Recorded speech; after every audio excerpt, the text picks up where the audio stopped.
जिन्होंने गीता प्रेस की स्थापना की। वैश्य कुल में उनका जन्म हुआ था, पर वे एक जीवन मुक्त महापुरुष थे, भगवत प्राप्त महापुरुष थे, सामान्य कोटि के महापुरुष वे नहीं थे।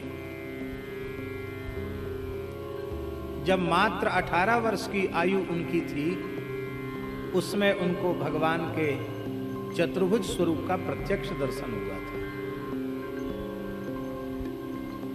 अहर्निश भगवत भाव में डूबे रहते थे वे। सेठ जी की गीता के ऊपर लिखी हुई टीका तत्व चिंतामणि पढ़ने योग्य है। अद्भुत जीवन था उनका।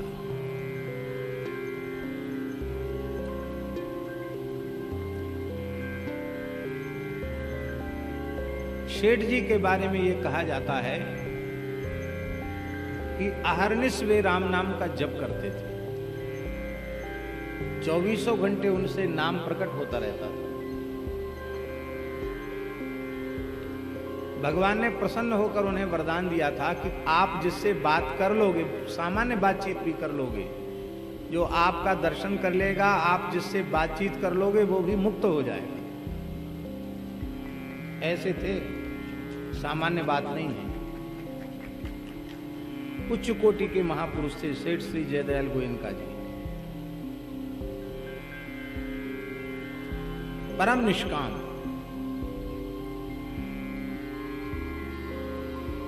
तो उन जमानों में विवाह भी आज के जैसे बहुत देर से नहीं होते थे, बहुत जल्दी ही विवाह हो जाया करते थे। सेठ जी का विवाह भी युवावस्था में पैर रखते ही उनका विवाह संपन्न हुआ। लेकिन विवाह के कई वर्ष व्यतीत हो जाने पर भी उनके कोई संतान न हुई, किसी प्रकार की कोई संतान हुई ही नहीं। तो ऐसी चर्चाएं माताओं में बहुत जल्दी चलने लग जाती हैं। अरे एक दिन ब्याह को हो गए, कुछ बालक बालिका कुछ आया नहीं, क्या बात है, कोई तकलीफ तो नहीं है, कोई इलाज कराओ। ऐसी चर्चाएं माताओं में प्राय चलती।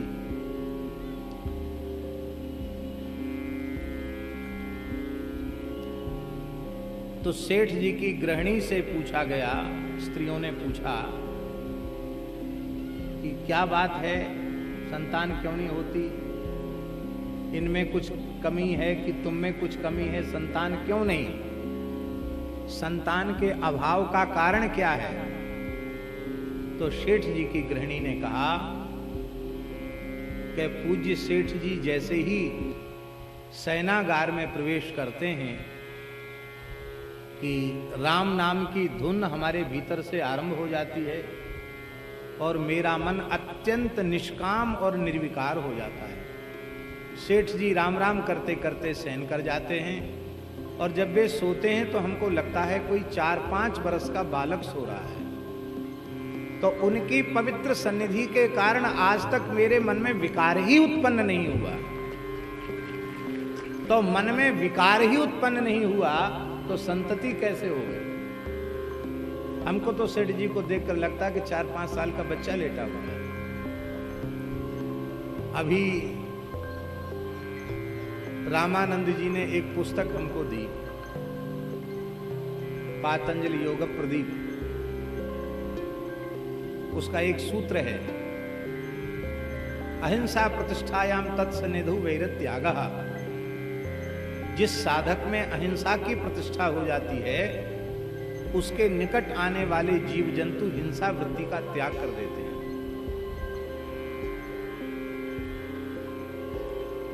सिंह आदि भी अहिंसा धर्म में प्रतिष्ठित संतों के निकट बैठकर विश्राम करते हैं, उनकी हिंसा वृत्ति समाप्त हो जाती है। ठीक इसी प्रकार से जब निर्विकारिता की प्रतिष्ठा चित्त में हो जाती है तो उनके निकट पहुंचने वाले लोग भी निर्विकार हो जाते हैं। और यह कैसे संभव है?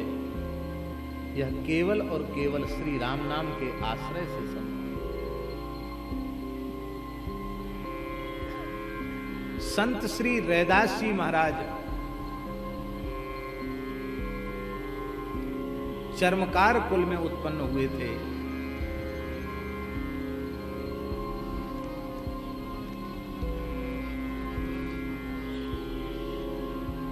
उनका विवाह भी हुआ था। उनके पिता ने उनको हिस्से में एक नीम का पेड़ दिया था। धनाढ्य थे उनके पिता, लेकिन पुत्र के प्रति, एक ही पुत्र थे ये, लेकिन इनकी रहनी उनको पसंद नहीं थी, इनकी उदारता पसंद नहीं थी। इसलिए संपत्ति के नाम पर रापी और जूता बनाने का जो औजार है, सामान है, वो दे दिया, ये तुम्हारी रोजी रोटी का साधन है। और एक पेड़ बता दिया कि ये है, इसके नीचे रहो, ये जगह है तुम्हारी, अपना ढंग का बना लो, नहीं तो पेड़ के नीचे रहो, और तुम्हारी रोजी रोटी के लिए जूता बनाने का सामान है। आपने पिताजी से यह नहीं पूछा कि दूसरा कोई भाई नहीं है, दूसरी कोई बहन नहीं है, आखिर तो ये मकान वकान सब हमको ही संभालना है, तो हिस्सा देने की, बांटने की बात क्या हो गई? आप कैसा व्यवहार मेरे साथ कर रहे हैं?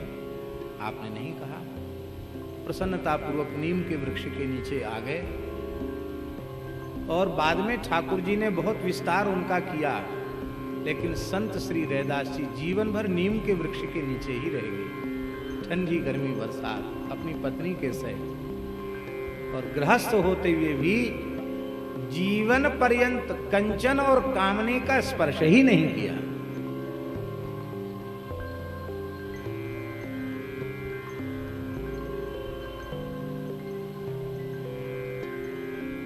सिद्ध संत श्री कबीरदास जी महाराज, उनका भी विवाह हुआ था। उनकी पत्नी का नाम लोई था। क्या नाम था? लोई। वो भी महान योगिनी, महान सिद्धा थी। और श्री कबीरदास जी महान योगी, ऊर्ध्वरेता ब्रह्मचारी थे। वो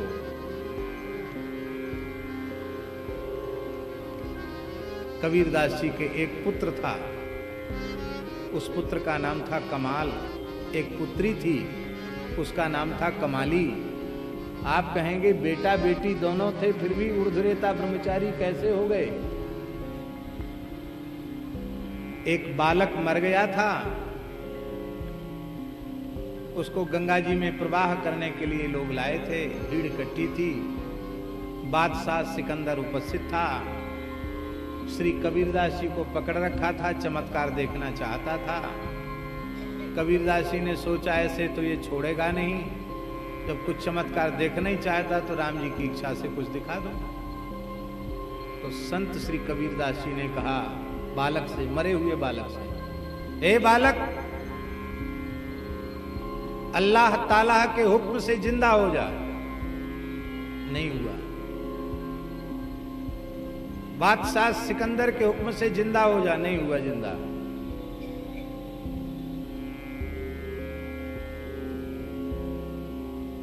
तो बोले राम जी के हुक्म से जिंदा हो जा। नहीं हुआ जिंदा।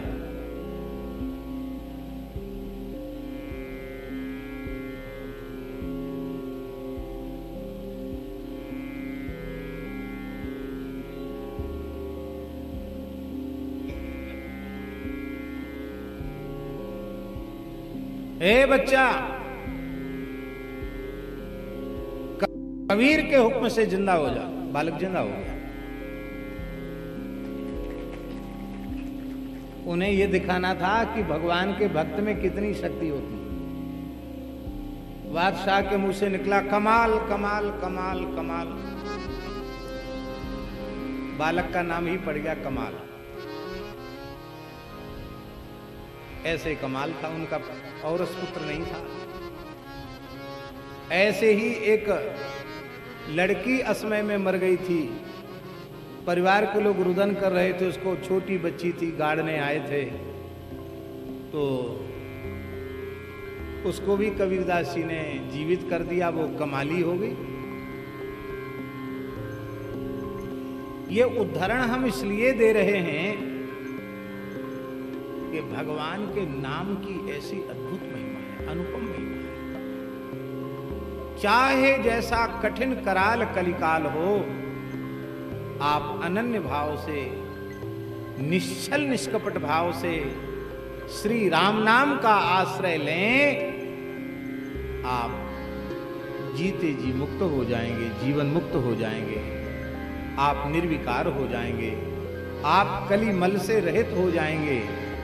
तो छहों प्रकार के विकार, उन विकारों के सर्वथा निर्मूल का, विकारों को सर्वथा निर्मूल करने का साधन राम नाम ही है। इसलिए गोस्वामी तुलसीदास जी ने 6 बार राम नाम का उच्चारण किया।